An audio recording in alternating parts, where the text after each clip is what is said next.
حامل ہوتے ہوئے اس راستے کو اختیار کریں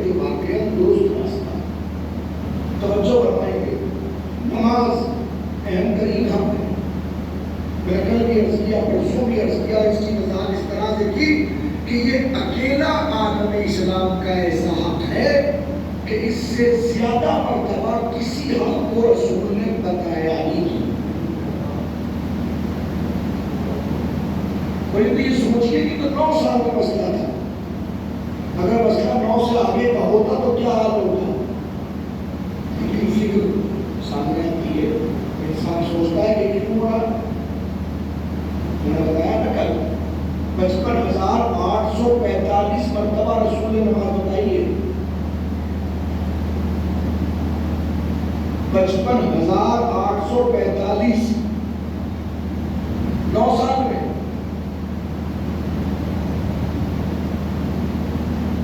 آسان نہیں ہے، چھوٹا موٹا عدد نہیں ہے، یہ بہت بڑا عدد ہے۔ ایک انسان ایک عمل 1 مرتبہ کرے، 2 مرتبہ، 3 مرتبہ، 4 مرتبہ، 5 مرتبہ، وہی یاد ہو جاتا ہے۔ اور کوئی عمل رسول 9 سال تک 55,845 مرتبہ دکھا کے کر رہے ہیں، امت آج اختلاف کر رہی ہے۔ امت کو آج تک دیکھیے، اس بات میں کبھی دیکھ رہا ہو اللہ آپ کو کبھی نہ دکھائے، جن چیزوں کو کبھی کبھی ہم دیکھتے ہیں، جب علماء بیٹھتے ہیں آپس میں اور بیٹھ کے باتیں ہوتی ہیں اور بین المذاہب باتیں ہوتی ہیں، جہاں پہ مختلف مذاہب کے لوگ بیٹھے ہوں، جماعت اسلامی بیٹھے ہیں، تمہارے اہل حدیث بھی بیٹھے ہیں، تو اہل قرآن بھی بیٹھے ہیں، تو بریلوی بھی بیٹھے ہیں، دیوبندی بھی بیٹھے ہیں، شیعہ بھی بیٹھے ہیں، اور جناب تمام مسالک کے لوگ بیٹھے ہیں، اور وہاں گفتگو ہوتی ہے، اور وہاں بیٹھ کے جو باتیں ہوتی ہیں اللہ علیہ آپ نہ دیکھیں کہ وہاں بیٹھ کے جو باتیں ہوتی ہیں یہ کہا جاتا ہے جناب پر جو ہم کر رہے ہیں وہی حق ہے، ہمارے آدمی نے یہ کہا، ہمارے قومی نے یہ کہا، ہمارے مکتب فکر کے ذمہ دار نے یہ کہا، ہمارے رہبر نے یہ کہا، کوئی یہ نہیں کہتا کہ رسول نے کیا کہا، کوئی یہ نہیں کہتا کہ رسول نے کیا کہا۔ ہمارا عالم حجت نہیں ہے، رسول کی سیرت حجت ہے۔ سلام پڑھے محمد علیہ محمد۔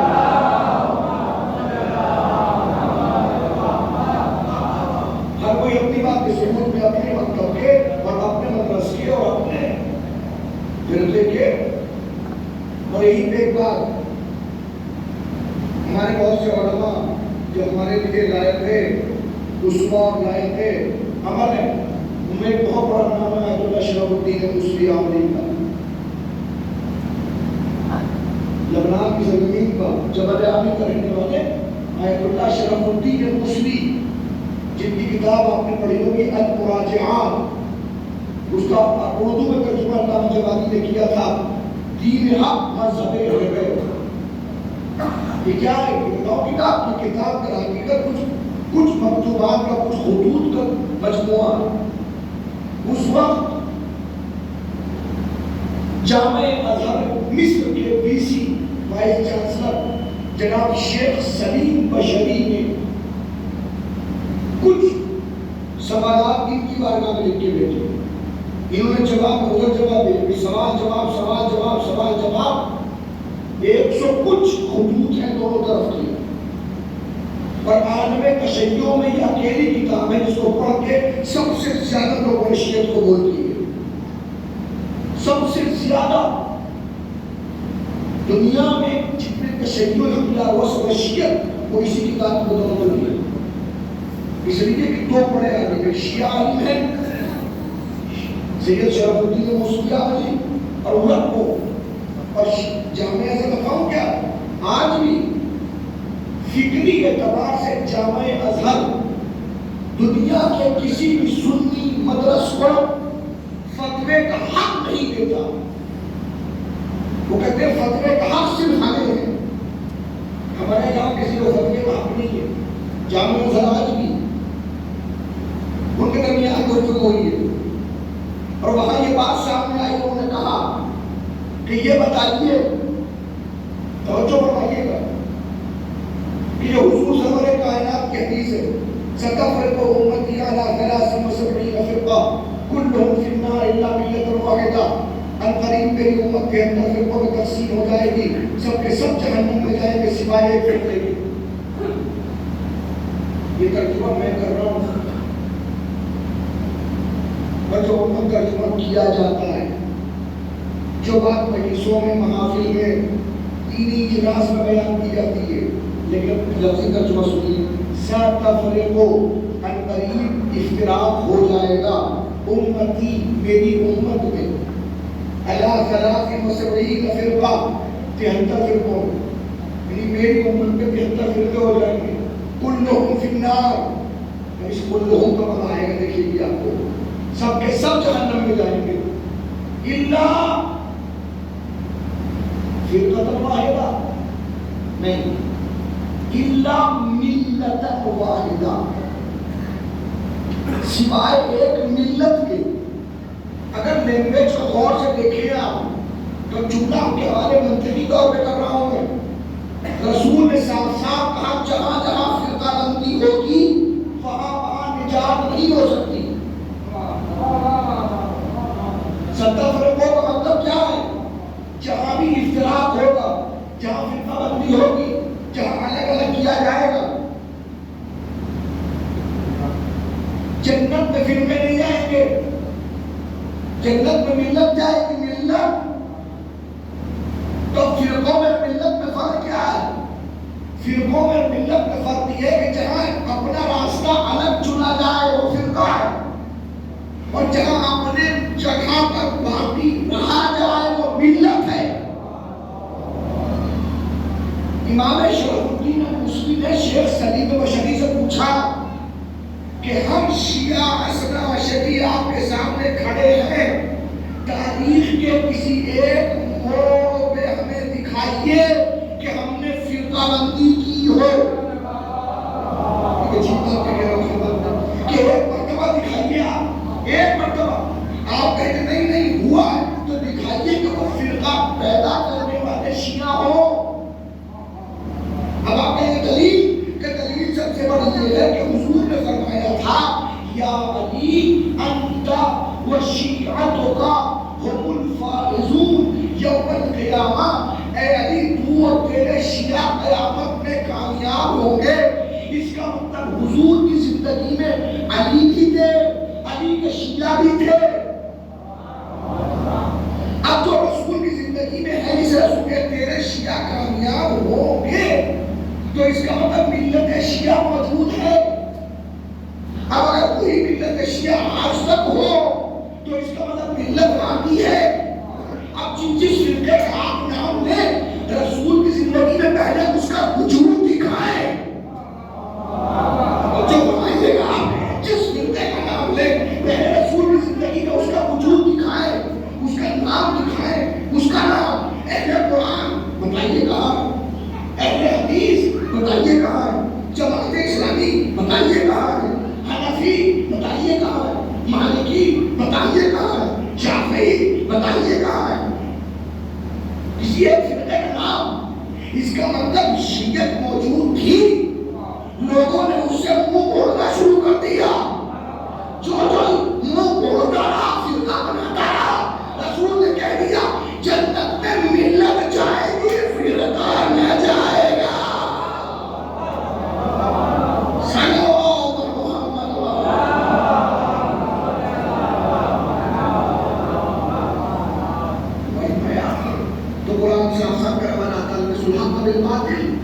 خبردار باطل کروانا حق کے اوپر نہ بنیے۔ کیا مطلب؟ یہ ملت کو ملت رہنے دیجیے،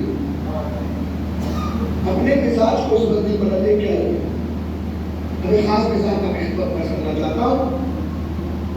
اب یہ تمام باتیں سامنے ہیں، لیکن چونکہ سامنے آ رہی ہے، حالانکہ ان موضوعات کو یہ کہہ کے کبھی کبھی رد کر دیا جاتا ہے کہ کب تک پڑھے جائیں گے، کب تک یہی باتیں ہوں گی۔ یقین مانے ہم بھی نہ پڑھتے، لیکن کیا کریں کہ ہمارا اس میں سابقہ ہوتا رہتا ہے، سابقہ ہوتا رہتا ہے، ہمیں نہیں پتا معاملہ کیا ہے کیا نہیں ہے۔ لیکن شام کا ہوتا رہتا ہے، ہمارے سامنے بات آتی رہتی ہے، تو اب ہم سمجھتے ہیں کہ یہ چیز سامنے آنی چاہیے۔ میں پھر دوسری تیسری مرتبہ خدمت ممبر سے کہہ رہا ہوں، آج ہفتے کا دن ہے، کل اتوار کا دن، کوئی آٹھ دن میں میرے ساتھ اسکول میں باتیں ہو، وہ جو ویڈیو آئے گا تو بچ لگے گا کیا کاٹ چھانٹ ہوئی ہے، تو وہ ویڈیو بنی تھی، کس لیے یہ تمام معاملات رکھے گئے تھے، یا ہو سکتا ہے وہ ویڈیو بنانا دکھاوٹی معاملہ ہو اور حقیقت میں سے کچھ نہ ہو۔ 15-20 منٹ کے لیے ہمیں لے جایا گیا اور ہم بھی چلے گئے۔ ہمیں اس بار سوالات سامنے آئے، اس میں سے بہت سارے سوال، یہ تمام سوال خاص طور پہ وہ سوالات تقریباً میرے موضوع کو پیش کرنے کے لیے کافی ہیں۔ اتنی چیزیں میرے سامنے آئیں کہ میں خود ہکا بکا رہ گیا کہ یہ کیا ہو رہا ہے۔ حالانکہ ہم اور ہم خوش ہیں کچھ معاملات میں، مثلاً باہر سے معاملات ساتھ ساتھ لوگوں کو دیکھیے، آج یہ چوتھی محرم اور چوتھی تقریب، میں نے ایک مرتبہ جمہوریہ اسلامیہ کا نام نہیں لیا، میں نے آغا رہبر کا نام نہیں لیا۔ وہ اور خطیب ہے جو اپنی خطابت کے کامیابی کے لیے ان کا نام دے کے اپنا کام کر رہے ہیں۔ معاف کیجیے، میرے پاس کہنے کو بہت کچھ ہے، میرے پاس میٹر کی کمی نہیں ہے کہ میں میٹر کم ہو تو مجھے کے ساتھ بات کرا دوں اور آپ کو جذبات میں ابھار کے بس داغ اوپر خدا حافظ، تو بہت چھوٹا سا کام ہے، ونڈوز کرتے ہوئے کام ہوتا ہے تو کیا کروں میں؟ جب ان حالات کو سامنے دیکھتے ہیں اور نتیجہ سامنے آتا ہے کہ دشمن کتنا زیادہ سنجیدہ ہے اور ہم کتنا زیادہ سو رہے ہیں۔ وہ آپ کی حق باتوں کو اپنی باطل لباس کو ڈال ڈال کے پیش کرتا ہے اور ہم ہیں کہ خاموش ہیں۔ ہم اتنے خاموش ہیں، اتنے غیر سنجیدہ ہیں کہ نہ ہم اپنے بچوں کے تربیت اس ماحول میں کر پا رہے ہیں، نہ ہمیں اس بات کا احساس ہے کہ ہمارا ماحول کس طرف لے جاتا ہے، نہ ہمیں پتا ہے کہ ہمیں کیا کرنا چاہیے تو ہم کیا کر رہے ہیں۔ کوئی بات ایک نہیں ہے، ہزاروں باتیں ہیں، موضوعات بہت ہیں، آپ ان موضوعات کو ڈسکس نہیں کر سکتے، ہم کیا کریں؟ ڈسکس کریں بھی تو ہمارے پاس کوئی راستہ نہیں ملتا، اور ہم اس چیز کو سہارا بنا کے لے کیا کچھ تصور کرتے ہیں۔ یہ بات تھوڑی ہے۔ جناب یہ بتائیے کہ یہ کہاں ہے، کیسے، کس طرح سے؟ خود نماز کی جو حالت کر دی گئی ہے، وہ نماز جو حضور سرور کائنات نے، میں نے کہا 55,845 مرتبہ پہنچائیے، دکھائیے، دیکھیے آپ کے میرے اوپر لیا حرام ہے، لیکن رسول پر لیا واجب ہے۔ میں آپ کو دکھانے کے لیے پڑھوں تو حرام، آپ مجھے دکھانے کے لیے پڑھیں تو حرام، اور ہم دونوں کسی تیسرے کو دکھانے کے لیے پڑھیں تو حرام۔ جب قیامت کو اٹھایا جائے گا، اللہ میاں میں اتنی نمازیں لے کے آیا ہوں، تو کس کے لیے؟ میرے لیے تھی کا وہ، اگر میرے لیے ہوتی تو میں جزا دیتا، جس کے لیے تھی اس سے جزا دو۔ پروردگار کس کے لیے تھی؟ پورے معاشرے کو ثابت کرنا چاہتے تھے، بڑے متقی ہو، بڑے وقت پہ نماز پڑھنے والے ہو، بڑا سجدہ کرنے والے ہو، لوگوں کو بتا رہے پانچ وقت نمازی ہو، تو جس کو بتا رہے تھے اس سے سجدے کا جزا دے دو۔ ہمارے لیے پروردگار تیرے لیے کیسے ہوتی کہ جب ہوتی ہے خلوص کے ساتھ ہوتی۔ اب چھوٹی سی بات ہے تو بتا دوں آپ کی خدمت میں، بھائی سکوت توڑو تھوڑا سا تاکہ بات واضح ہو سکے۔ نماز ہے، اب نماز تھوڑا سا ملاحظہ فرمائیے گا، کتنے واجبات ہیں؟ 11 واجبات کا نام نماز ہے۔ تکبیر الاحرام، قیام، ذکر، قرات، رکوع، سجود، 11 چیزیں ہیں جس میں 5 رکن ہیں۔ رکن کا مطلب یہ جن کو جان بوجھ کے چھوڑے تب نماز باطل، دھومے سے چھوڑ جائے تو نماز باطل۔ 11 چیزوں کا نام نماز ہے۔ ہر چیز ایک مرتبہ ہے، ایک چیز ایک مرتبہ نہیں ہے، دو مرتبہ. لیکن نماز نہیں ہے. کاش کہ کوئی نماز کو سمجھے تو سمجھ میں آئے گا کہ حضور نے جس عمل کو اتنی مرتبہ دہرایا ہو وہ کیوں دہرایا. کیا کبھی نماز پڑھتے ہوئے آپ نے اس چیز کو جو میں عرض کرنے والا ہوں کبھی سوچا ہے آپ نے؟ نیت ایک مرتبہ، تکبیرۃ الاحرام ایک مرتبہ، سورہ حمد ایک مرتبہ رکعت میں، دوسرا سورہ ایک مرتبہ، رکوع ایک مرتبہ، قیام ایک مرتبہ، ذکر ایک مرتبہ ہر ایک کا. لیکن سجدے دو کیوں ہیں؟ کیوں سجدے رکھے تو؟ بس اس لیے کہ اللہ پڑھ رہے کہ ہم بھی پڑھیں. کبھی پوچھئے کہ آخر ایسی سجدوں میں ہے کیا کہ اللہ نے ایک رکعت میں دو سجدے رکھے؟ رکعتیں 17 ہیں، سجدے 34 ہیں. کیوں ایک رکعت میں دو سجدے رکھے؟ کسی نے کے معصوم سے پوچھا، میرے شرائع میں سے مصنوع میں لکھا ہے یا ابن رسول اللہ یہ بتائیے کہ اللہ نے دو سجدے ایک رکعت میں کیوں رکھے؟ کہ یہ دو سجدے نہیں ہیں، یہ پوری زندگی کا آئینہ ہے. یہ پوری زندگی کا آئینہ ہے. کہ مولا بات سمجھ میں نہیں آئی کہ دیکھو جب تم سر سجدے میں رکھتے ہو تو تمہیں اس بات کا پتا ہونا چاہیے کہ تم اسی مٹی سے اٹھائے گئے ہو. جب تم سجدے میں رکھتے ہو سجدے میں تب تمہیں پتا ہونا چاہیے کہ تمہارا انجام بھی یہی مٹی ہے، آغاز بھی یہی مٹی، انجام بھی یہی مٹی، ابتدا بھی یہی مٹی، انتہا بھی یہی مٹی. سمجھ میں آتی بات واضح ہوئی نا؟ ابتدا بھی یہی سے آئے ہیں، یہی جائیں گے. یہی بتانے کے لیے دو سجدے رکھے تاکہ آپ، اور نہیں یہ سمجھ میں آتا ہے کہ اب سجدے میں خاک کیوں ہے. بھائی جوانوں سے پوچھا جاتا ہے آخر یہ ٹکی کیوں رکھ رہے ہیں آپ؟ کہ اس کے مرو ٹکی. اور اس نے کہتے ہیں بت کیوں رکھ رکھا ہے آپ نے؟ آپ اس کے لیے نماز پڑھ رہے ہیں.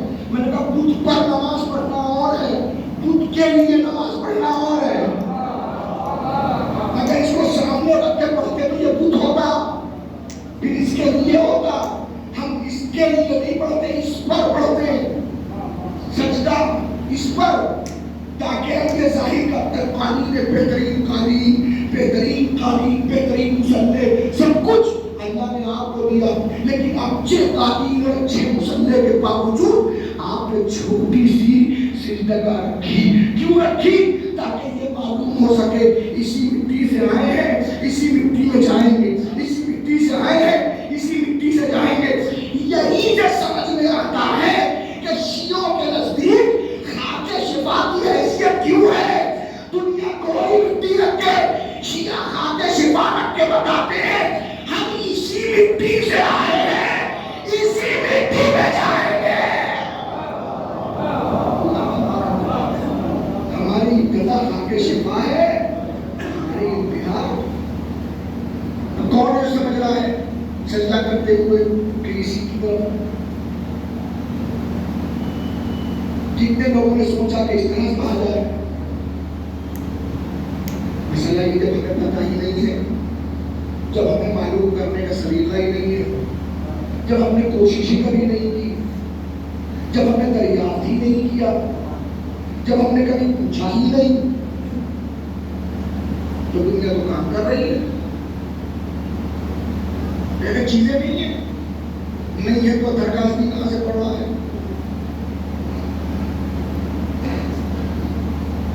چیزیں تو ہیں، سب چیزیں موجود ہیں، تو پھر مسئلہ یہ کہ ہمارے پاس وقت نہیں ہے. توجہ فرمائیے گا، ہمارے پاس وقت نہیں ہے. ارے یہ نماز پہلے مرحلے پر ہے. بشیوں کے یہاں جائیے تو یہ ولایت کی باتیں کرتی ہیں. میں نے کہا آپ جانتے ہیں نماز کی حیثیت کیا ہے؟ نماز کی حیثیت یہی ہے کہ نماز ولایت تک پہنچانے کا ذریعہ ہے.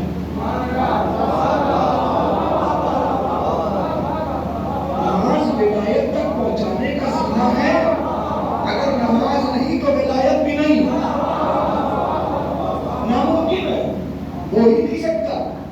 امکان ولایت ہے ہی نہیں اگر نماز نہیں ہے. نہیں آپ یہ بکواس کر رہے ہیں, اسی کوئی دلیل نہیں ہے, ابھی کوئی دلیل نہیں ہے آپ کے پاس میں, اور آپ مسلم کہہ رہے ہیں حالانکہ نماز سب کچھ ہے. نماز نماز نماز نماز. میں نے کہا بھائی بالکل نماز سب کچھ ہے مگر ولایت کے بغیر نہیں. ولایت تک پہنچنے کا زینہ نماز ہے اور نماز کی قبولیت ولایت ہے.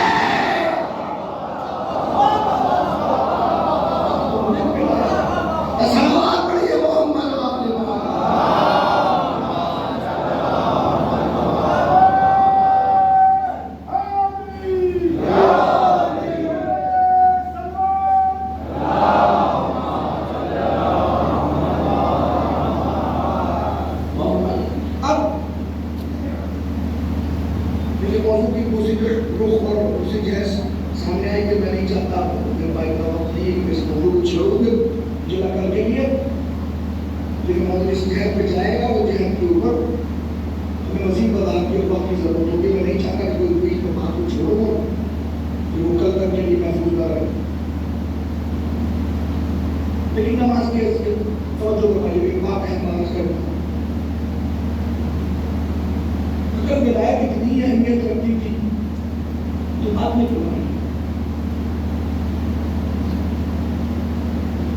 جو بات میں آئی ہے وہ کم اہمیت کی ہمیں, جو پہلے آئی وہ زیادہ اہمیت کی ہمیں. اگر ولایت کی اہمیت زیادہ تھی تو یہ بات میں کیوں آئی. میں نے تو اللہ سے پوچھی, کس نے کہا بعد میں آئی, کس نے کہا کہ بعد میں آئی. نہیں تو غدیر کیا ہے؟ تو ولایت کے اعلان کا دن. اعلان کا مطلب کیا ہے؟ اعلان کا مطلب یہ ہے کہ وجود پہلے سے ہے. وجود پہلے سے ہے, بتایا جا رہا ہے. اس کو میں آسان الفاظ میں بتاؤں. ایک بچے نے ہائی اسکول کے امتحان دیا, امتحان دے کے بیٹھا ہوا, 1-1.5 مہینے کے بعد میں لاؤں کو کل رزلٹ آئے گا. کل رزلٹ آئے گا, ہائی اسکول کا رزلٹ آ رہا ہے, انٹرمیڈیٹ کا رزلٹ آ رہا ہے, اور بس سب لوگ آمادہ ہیں. اب تو وہ مسئلہ نہیں ہے. اس زمانے میں اخباروں کا معاملہ ہوا کرتا تھا کہ جناب اخبار دینے کے اوپر معاملات ہوتا, اب تو معاملات ہی نہیں ہے. اب تو انٹرنیٹ کے اوپر معاملہ آیا تھا. ایک خاص وقت ہے, اس وقت کے اوپر پورٹل اوپن کر دیا گیا اور بسم اللہ اور رب ڈالا نے رول نمبر ڈالا, سب سے اندر نکل گیا. لیکن میں پاس ہو گیا. میں کب پاس ہو گیا؟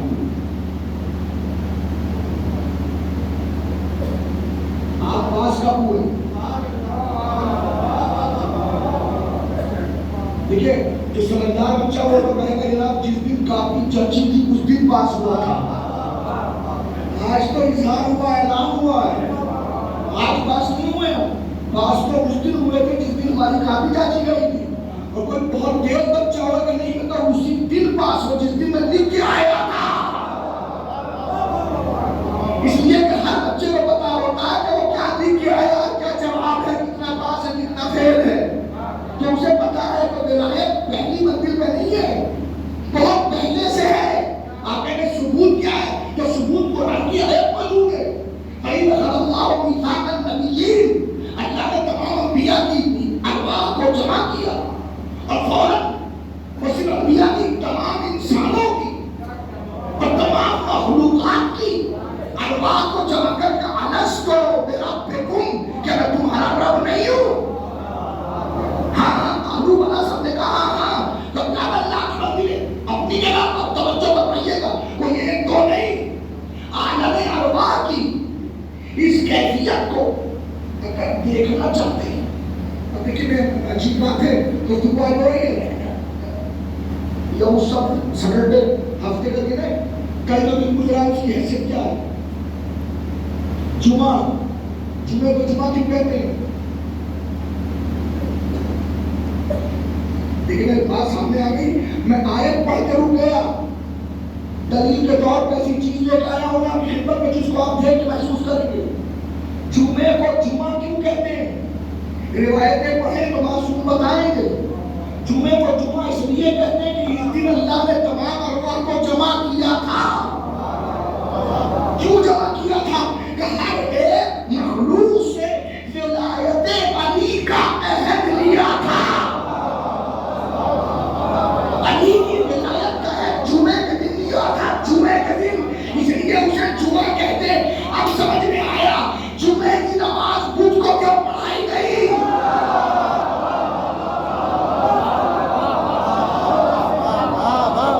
جہالت کی وجہ سے نہیں آتا علی میں پڑھائی گئی ہے.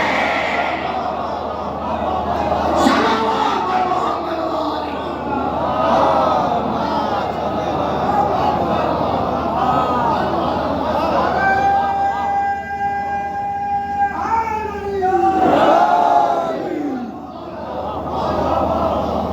اب جا کے روایتوں کو دیکھ لیا.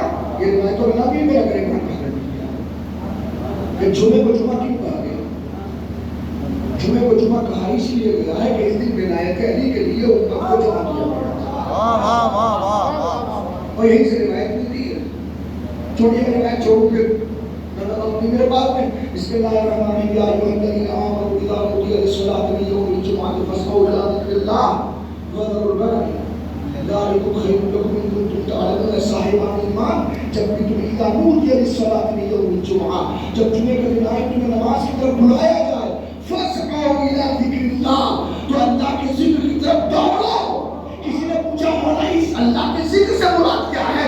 کہا اللہ کی ولایت کی طرف علی کی ولایت کی طرف دوڑو. ذکر اللہ سے مراد ولایت علی ہے. آپ علی کی ولایت کی طرف دوڑیے. بات سمجھ میں نہیں آئی؟ آئی گی. پڑھیا کہ فَإِذَا قُضِيَتِ الصَّلَاةُ فَانتَشِرُوا فِي الْأَرْضِ وَابْتَغُوا مِن فَضْلِ اللَّهِ وَاذْكُرُوا اللَّهَ كَثِيرًا لَعَلَّكُمْ تُفْلِحُونَ. کیس یہ ہوا جمعے کا دن تھا. نماز پڑھا رہے تھے حضور. آ گیا تاجروں کا قافلہ. ترکوک قائما. سورہ جمعہ ہے. آ گیا تاجروں کا قافلہ. جیسے بزنس مین آئے وہاں پہ بہت سارے تاجر انہوں نے آ کے ایک دم سے آواز لگائی. جو طریقہ منڈیوں کا ہوتا ہے آپ وہ بھی جانتے ہیں. منڈی میں نے بھی دیکھی ہے. طرح کی منڈی دیکھی ہے اور منڈیوں کی آوازیں بھی جانتا ہوں. جیسے وہاں کسی نے منڈی میں آواز لگائی روایت میں بھری تھی مسجد. سب لوگوں نے نماز توڑی اور توڑ کے پیچھے بھاگ بھاگ کے جلدی سے کہیں مال ختم نہ ہو جائے. یہ قرآن نے کہا ہے میرا جو طریقہ رکھوں کا قائمہ رسول کو تجھے کھڑا ہوا چھوڑ کے بھاگ. لوگ ہم سے کہتے ہیں صحابہ کو نہیں مانتے. ہاں بھائی صحابہ کو کیسے مانے؟ یہ جنگ سے بھی بھاگے ہیں مسجد سے بھی بھاگے. اگر جنگ سے بھاگے تو ٹھیک ہے مسجد سے بھی بھاگے. قرآن ہے سورہ جمعہ ہے. کیا کروں؟ بھاگنے کی سرد ہو دوں گے. بھاگ گئے. رسول کی ایک صفت ہے جیسے آگے دیکھتے ہیں ویسے پیچھے دیکھتے ہیں. یہ حضور سرور کائنات کی صفت ہے. جیسے آگے دیکھتے ہیں ویسے پیچھے. روایت کے جملے ہیں کہ حضور کے جبین اقدس پر غضب کے آثار موجود. اب اس طرح آپ چاہے سنیے اور یہ عدد کی فضیلت کو بھی محسوس کریں کہ پاک و پاکیزہ عدد کتنی حیثیت کا حامل ہوتا ہے. عدد بھی پاک و پاکیزہ ہو تو کتنا اثر انداز ہوتا ہے. سب چلے گئے. بھائی پتہ حضور کی جبین رحمت و غضب کے آثار نمودار ہوئے. آسمان اول سے عذاب کے فرشتے نے حرکت کی. حالانکہ قرآن نے کہا ہے وَمَا كَانَ اللَّهُ لِيُعَذِّبَهُمْ وَأَنْتَ فِيهِمْ. رسول جب تک تم ہو ہم عذاب نہیں کریں. اور سوچئے کتنی سخت منزل تھی کہ آسمان اول سے عذاب کا فرشتہ حرکت کر چکا. اس لیے نبی کو بولنے کا سوچیے نماز میں کوئی کسی کو اکیلا چھوڑ کے چلا جائے. لیکن روایت کے کہ نماز میں حضور کے پیچھے صرف 12 لوگ تھے. نماز میں حضور کے پیچھے صرف 12 لوگ. کتنے لوگ؟ 12. حضرت مبارک کہتے تھے 12 لوگ تھے. تو جیسے 12 لوگ تھے تو حضور چونکہ آگے بھی دیکھتے ہیں پیچھے بھی دیکھتے ہیں, تو حضور نے پہلے ان کو دیکھا تو بھاگ کھڑے ہوئے ہیں. تو جبین رحمت کے اوپر غضب کے آثار کو تو فرشتے عذاب چلا. لیکن جب حضور نے 12 کو دیکھا تو پتا حضور کے چہرے پر اطمینان ہوا.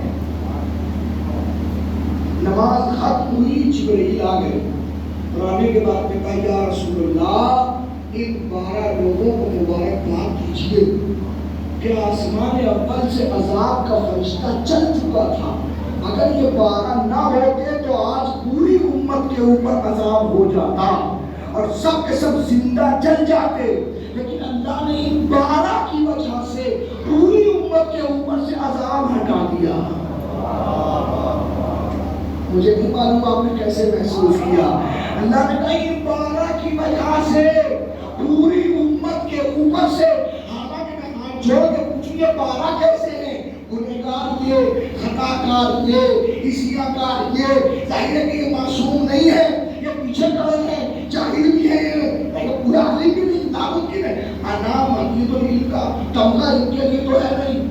علم باب علم یہ تو نہیں ہے. تو یہ 12 وہ ہیں کہ جن میں خطاکار بھی ہیں, گنہگار بھی ہیں. لیکن یہ خطاکار گنہگار اتنی عزت کے حامل ہوئے کہ اللہ نے پوری امت سے عذاب ہٹا دیا. تو میں کہوں گا کہ 12 نمازی رسول کے پیچھے خلوص نیت سے کھڑے ہو جائے تو پوری امت کو بچا دیتے ہیں. تو اگر کہیں 12 امام 14 معصوم خلوص نیت سے تشیع کو بچا دے تو پھر تعجب نہ کرنا.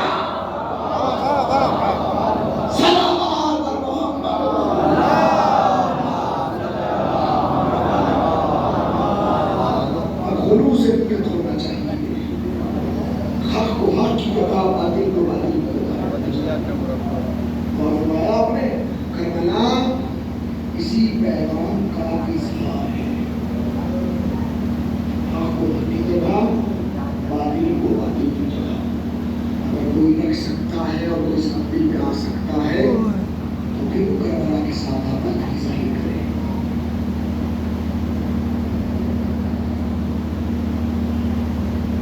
محرم اگر کربلا کو سامنے نہیں لا پاتا تو معافی کے لئے میں بہت ڈھکے چھپے الفاظ میں کہہ رہا ہوں اور کہہ رہا ہوں حجت تمام کرنے کے لیے کہہ رہا ہوں کہ اگر محرم کربلا کو آپ کے عمل سے ظاہر نہیں کرتا تو یہ محرم بیکار ہے.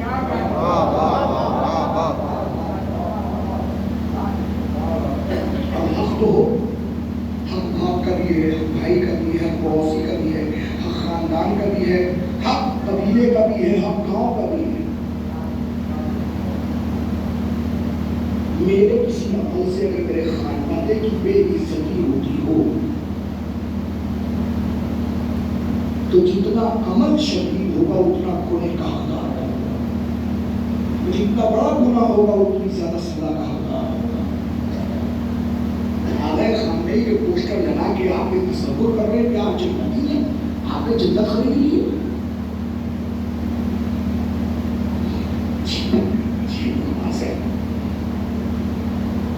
کیا ہو گیا امت کو,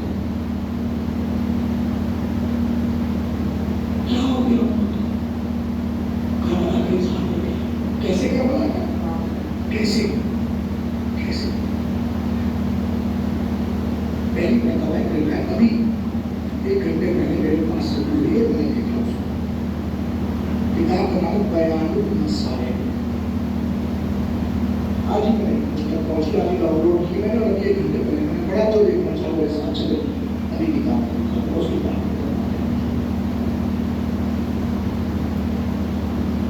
ایک صاحب ہے,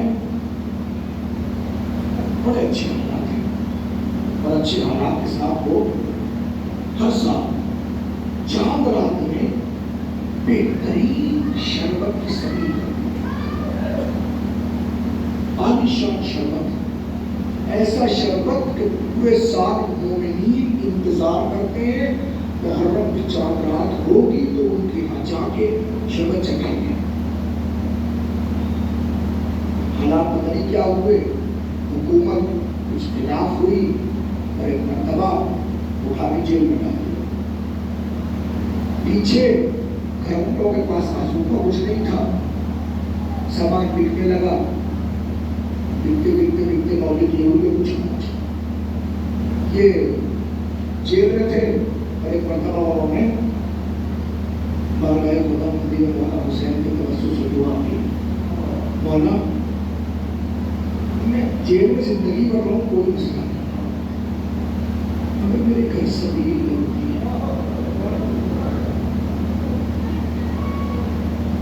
مولا میری سبھی مولا میری سبھی انتظام ہوا، ایک دن پہلے چھوٹ گئے، جیل کے چھوٹے سیدھے گھر آئے، کچھ ہے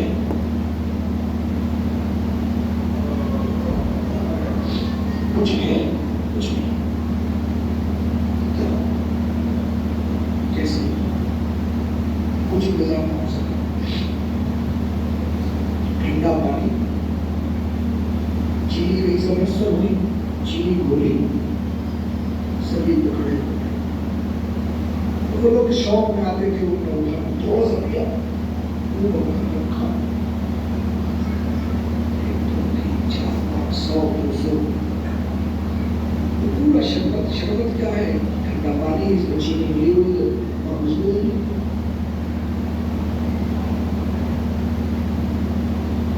رات کا وقت ہوا، زمین بڑھائی گئی، سارے پانی کو اٹھا کے اندر رکھا گیا، پانی رکھ رہے تھے، آنکھوں سے آنسو بہ رہے تھے، مولا میری سبھی کو میں کیا کروں، میرے پاس نہیں تھا پانی، میں نے آپ کے اوپر رکھ دیا، اس سے زیادہ میرے پاس کچھ نہ تھا، کاش میرے پاس کچھ ہوتا تو اسی شام کی سبھی کا میرے شام کی سبھی کیا کرتا، روتے روتے سو گئے، رات کے تیسرے پہر کسی نے بکول مانگی،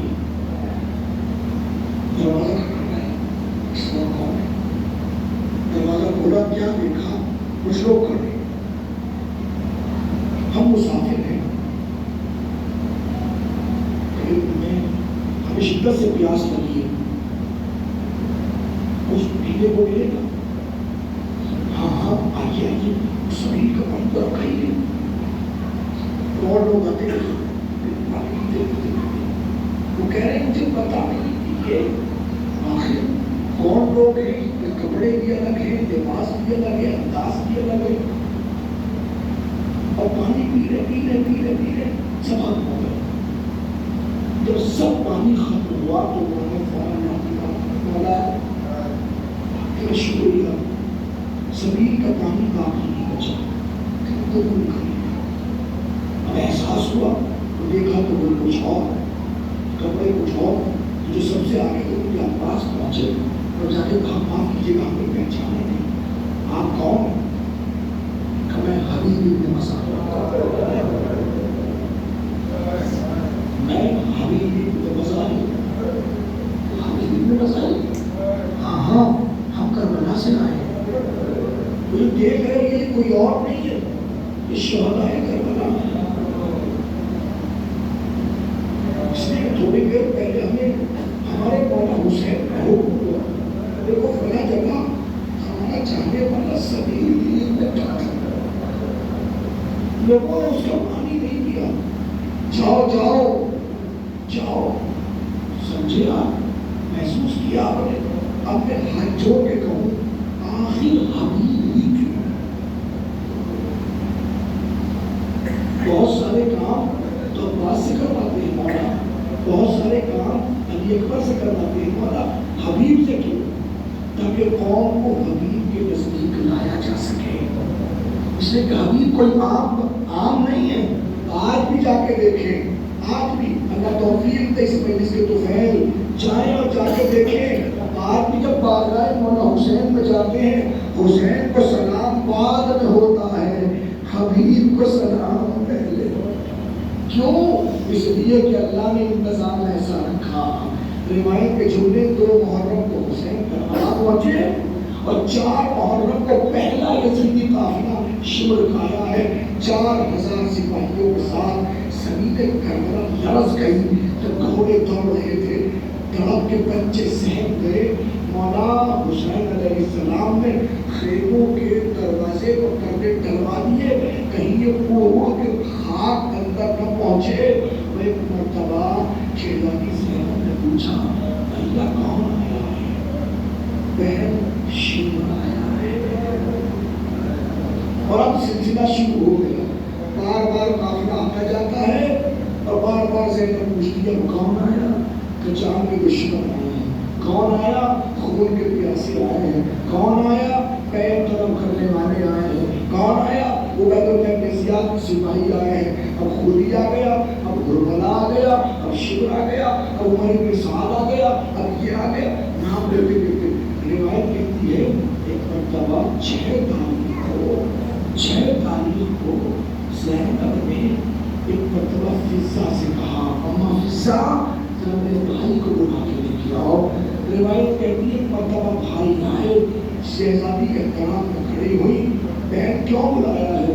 بھیا یہ بتاؤ کہ اس پوری کائنات میں سب ہمارے دشمن ہیں، کوئی ہمارا چاہنے والا نہیں ہے، کوئی آپ کا ناصر نہیں ہے، کوئی آپ کا معین نہیں ہے، کوئی آپ کا مددگار نہیں ہے۔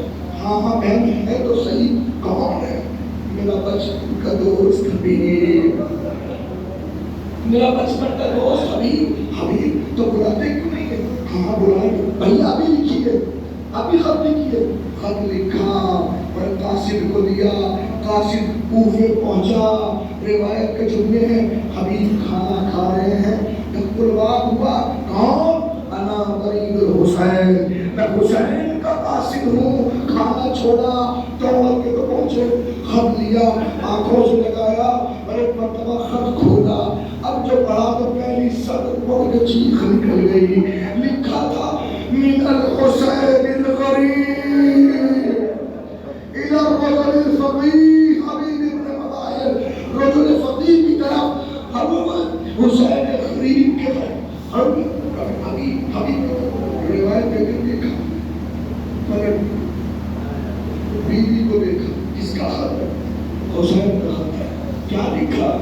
لکھا ہے حبیب مصر زمین کربلا دشمنوں کے لڑکے میں پھنس گیا، اگر ہو سکے تو میری نصرت کو آؤ۔ تو پھر میں سوچ رہا ہوں، اتنا ہی کہا تھا، کیا سوچ رہے ہو؟ فاطمہ کا لال بلائے اور تم سوچ رہے ہو یہی ہے دوپٹہ تم اوڑھ کے بیٹھو، یہ چوڑیاں تم پہنو، اگر تم نہ جاؤ گے تو میں نصرت پیغمبر کے لیے جاؤں گی، میں نصرت اسلام کے لیے جاؤں گی، میں نصرت حسین کے لیے جاؤں گی۔ مولانا کی طرح امتحان لے رہا تھا، خدا حافظ۔ روایت کہتے ہیں ایک مرتبہ غلام کو بلا کے گھوڑا دیا، یہ فلاں جگہ جا کے کھڑا ہو گیا، میں آؤں گا۔ پہنچنے میں تھوڑا دیر ہوئی، کیا دیکھا؟ غلام گھوڑے کے کان میں کہہ رہا ہے، اے میرے مالک کے گھوڑے پریشان نہ ہو، رو نہیں، اگر میرا مالک نہ آیا تو میں تجھ پر سوار ہو کے جاؤں گا۔ سر جیت لیا ہے، کیا موقع آ گیا کہ غلام بھی نصرت حسین کے لیے آمادہ ہے۔ بس 7 محرم کو حبیب کربلا پہنچے، حسین نے استقبال کیا، علی اکبر نے استقبال کیا، ابو الفضل عباس نے استقبال کیا۔ اب جو خوشی کے نعرے لگے ہیں تو ایک مرتبہ زینب نے پوچھا، اما فضہ دیکھو تو صحیح یہ خوشی کے نعرے کیسے؟ آپ نے فضہ نے جواب دیا، اما شہزادی مبارک ہو، حبیب بہر نصرت حسین آ گئے۔ روایت میں جملے ہیں، جب کہ کہا جاؤ جاؤ، جا کے سب سے پہلے کہو علی کی بیٹی سلام کہہ رہی ہے۔ اجرکم اللہ، فضہ نے آ کے پیغام پہنچایا،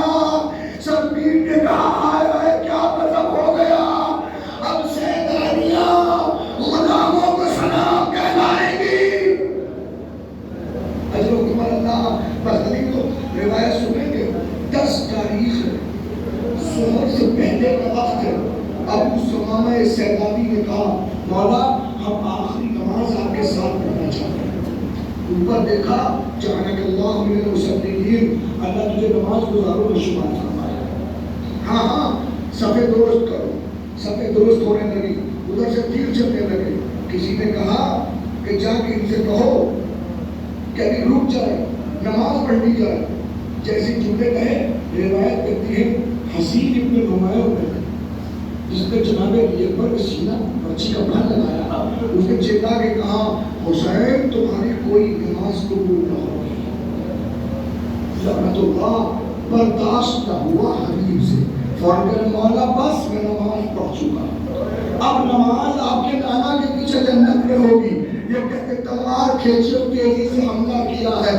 روایت کی مرتبہ تلاش کر رہے ہیں، بزرگی کا عالم ہے مگر 60 لوگوں کو مارا ہے، اور ایسے مارتے مار ٹھوک رہے ہیں کہیں حسین میں نمیر مل جائے۔ ایک جگہ نظر آیا تو ٹانک کے بہت تیزی سے نیزہ مارا ہے، تو روایت کی جملہ ہے کہ اگر وہ وقت نہ دیکھتا تو ختم ہو چکا ہوتا۔ بہت تیزی سے پڑھتا مگر ناک کاٹتا ہوا نیزہ چلا گیا۔ لوگوں نے گھیر لیا، حسین بن عمیر کو بچایا، مگر ایک مرتبہ سب نے کہا اسے پورا تصور نہ کرو، یہ حسین کی نصرت میں آیا ہے۔ چاروں طرف سے گھیر دیا گیا۔ ایک آواز بلند ہوئی مولا سلام آخر قبول کیجئے۔ اب جملے سنیے، میں دو روایت کو مکمل کر دوں اور اس کیفیت کو میں نے محسوس کیا بڑا سخت مرحلہ ہے۔ روایت کہتی 11 محرم کو جب یہ قافلہ چلا ہے اور 12 محرم کو کوفے پہنچا تو کوفے کے بازار میں ایک بچہ نکل کے آیا، اور نکل کے آنے کے بعد اس نے مولا سجاد کے قدموں کو پکڑا، اور پکڑنے کے بعد کہا السلام علیکم یا علی ابن الحسین، اے مولا علی بن حسین آپ کا سلام۔ مولا پریشان ہوئے، ایسے آدم پہ سلام کرنے والا کون ہے؟ کہ کون ہو ایسے آدم پہ سلام کر رہے ہو؟ سر جھکا کے کہا میں حبیب ابن مظاہر کا بیٹا ہوں، میں حبیب ابن مظاہر کا بیٹا ہوں۔ ایک مرتبہ گفتگو کرتے ہوئے زینب نے سن لیا، زینب نے سنا، کہا بیٹا کس سے باتیں کر رہے ہو؟ ربی اماں حبیب کا بیٹا ہے۔ چچا حبیب کا بیٹا؟ تو اس سے کہو میں اس کی ماں سے ملنا چاہتی ہوں۔ روایت میں چنے جیسی زینب نے یہ کہا، اوپر سے آواز آئی بی بی میں سر جھکا کے بیٹھی ہوں، سر اس لیے نہیں اٹھا سکتی کہ آپ کے سر پہ ردا نہیں ہے۔ شہزادی حکم فرمائیے۔ قریب جب جیسے ہی ناپا گیا، شہزادی نے کہا میں مجھے شام قریبہ سے تلاش کر رہی تھی، میں تجھے اپنے بھائی حبیب کا پرسہ دے رہی ہوں۔ میں کہوں گا بی بی